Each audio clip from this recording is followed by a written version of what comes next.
Cinderella.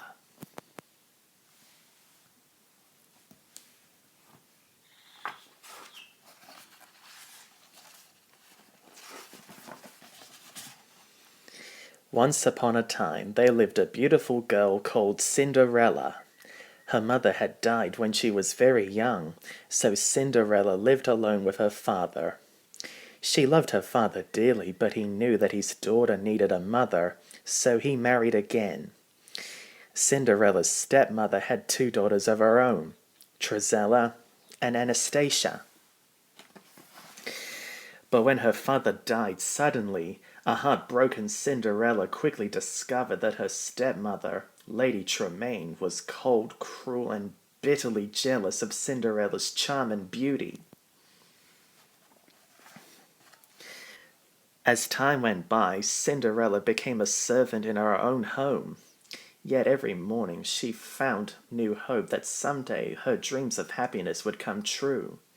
Despite how her step-family treated her, Cinderella always remained gentle and kind.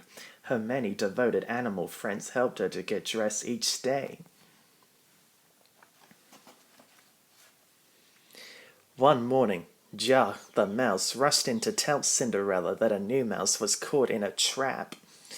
Cinderella hurried down to the cellar to rescue him. "The poor little thing is scared to death," Cinderella said. "Jar, maybe you better explain things to him." Jar befriended the new mouse, and Cinderella gave him a shirt, socks, cap, and a name. "We'll call you Gus," she said. Gus giggled his approval. Among her many chores, Cinderella had to go to the farmyard to feed the chickens. The mice always followed her because Cinderella saved them some corn for them every day. But today, Lady Tremaine's mean old cat Lucifer was blocking their way. The mice drew tails to see who would distract Lucifer so the others could run outside. It was up to Jar. He quietly crept up to Lucifer and kicked the cat's leg out from under him. Splash! Lucifer slipped face down into his milk bowl, and the mice scurried past and out into the farmyard. Cinderella had been wondering where the mice were. "Breakfast is served," she said when they appeared, and she scattered plump kernels of corn on the ground for them. Cinderella spent the rest of her day attending to chores. "Take that ironing," Trizella demanded. "Don't forget to make our tea," Anastasia added. "Pick up the laundry and get on with your duties," her stepmother ordered. Meanwhile, at the royal palace, the king complained to the Grand Duke. "It's high time my son got married," he sobbed. "I want grandchildren."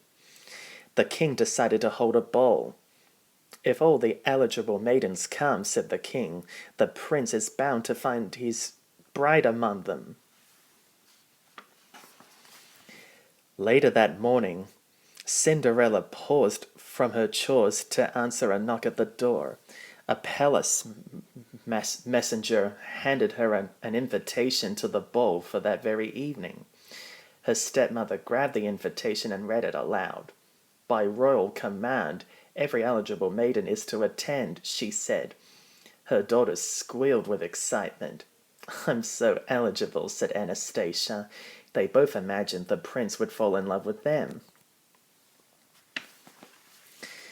Cinderella was also excited. "Why, that means I can go too," she said.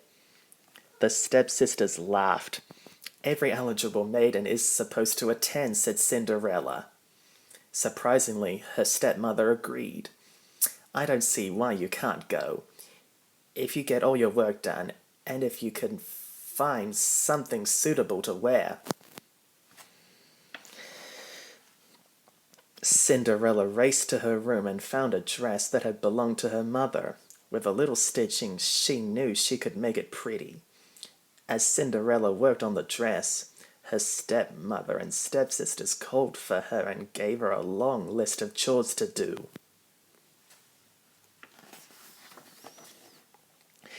Meanwhile, the mice and the birds retrieved some sashes and beads that the stepsisters had thrown away. With some clever stitching and folding, they turned Cinderella's simple dress into a fabulous ball gown. Cinderella finally finished her chores and went up to her room. She was so sad when she saw how late it was and realized she had no time to mend her dress before the ball. She gazed out of the window. In the distance, she could just make out the long line of carriages arriving at the palace for the ball. Then out of the corner of her eye, Cinderella saw her new dress. "Surprise!" yelled the mice and birds. "Oh, thank you so much," Cinderella cried with delight.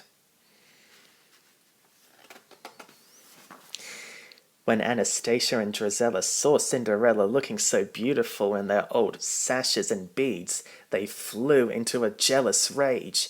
They ripped Cinderella's dress, pulling off the sashes and yanking the beads, while Lady Tremaine just stood and watched. Now Cinderella had no hope at all of making it to the ball. She ran to the garden and sobbed. "There's nothing left to believe in," she said. "Nothing." But just then, a comforting presence appeared beside her. It was Cinderella's fairy godmother. "Dry those tears," she told Cinderella. "You can't go to the ball looking like that." "But I'm not going," said Cinderella. "Of course you are," replied the fairy godmother.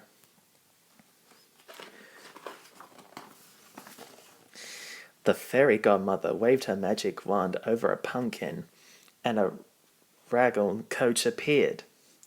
"Oh, it's beautiful," said Cinderella. Then the fairy godmother turned Jack and Gus and 2 other mice into 4 beautiful white horses. She changed Major the horse into the coach driver and Bruno the dog into the footman. The fairy godmother waved her wand again and said bibbidi-bobbidi-boo. With that, she turned Cinderella's torn dress into a beautiful gown. Then a pair of dinty glass slippers appeared on Cinderella's feet. "On the stroke of midnight, the spell will be broken," the fairy godmother warned, "and everything will be as before." Cinderella raced to the palace in her magical carriage, her friends carrying her as fast as they possibly could. Every maiden at the ball came forward in turn to meet the prince, including Anastasia and Drizella. The sisters curtsied before the prince, but he was not looking at them. He had noticed Cinderella standing behind them. The prince hurried over to Cinderella, eager to meet the most beautiful girl he had ever seen. They talked for a while, and then the prince led Cinderella into the ballroom.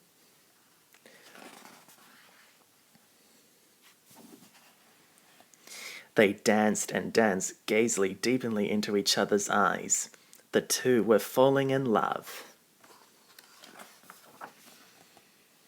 But suddenly the clock began to strike midnight. Bong! Bong! "I must go," Cinderella cried in panic, freeing her hand from the prince's. As she fled, she lost one of her glass slippers on the staircase. Cinderella jumped into her waiting carriage. They were a short distance from the palace when the clocks finished striking. Everyone and everything turned back to normal, but Cinderella still had one glass slipper. She looked up and thanked her fairy godmother for a magical evening. Back at the palace, the prince vowed that he would marry the girl who had lost her glass slipper at the ball. The king was furious that the girl his son now loved had vanished, and nobody seemed to know who she was. He demanded that the Grand Duke go and find her. A royal messenger brought news of the search to Lady Tremaine. She read the notice aloud. The prince would marry whoever fitted the glass slipper. Anastasia and Drizella were excited to have another chance to marry the prince. Cinderella overheard her stepmother reading the royal message and ran to her room, not quite believing what she had heard. The prince had fallen in love with her, just as she had fallen in love with him. But Lady Tremaine realized that it must have been Cinderella who had lost the slipper. She went up to Cinderella's room and locked the door. "Let me out," Cinderella cried. But her stepmother put the key in her pocket and left. The Grand Duke travelled the kingdom on behalf of the king, searching for the owner of the glass slipper. When he arrived at Lady Tremaine's house, she and her daughters hurried to greet him. Meanwhile, Jack and Gus had seen what the stepmother had done to Cinderella. So while she was talking to the Grand Duke, they sneaked up and stole the key from her pocket. They took it back to Cinderella and slid it under her door. The Grand Duke looked on as his footman tried to squeeze Anastasia's and Drizella's huge feet into the delicate little slipper. Of course, it did not fit either of them. Just as the Grand Duke was about to leave, Cinderella appeared at the top of the stairs. Her animal friends had just freed her, just in time. "May I try on the slipper?" she asked. The angry stepmother tripped the footman as he approached Cinderella. The glass slipper shattered on the floor. "Oh no," moaned the Grand Duke.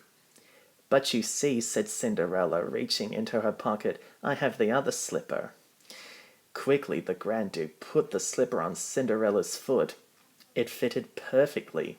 Cinderella was the prince's love. A royal wedding was quickly arranged, and Cinderella and the prince were married, to the delight of the king and all of Cinderella's animal friends.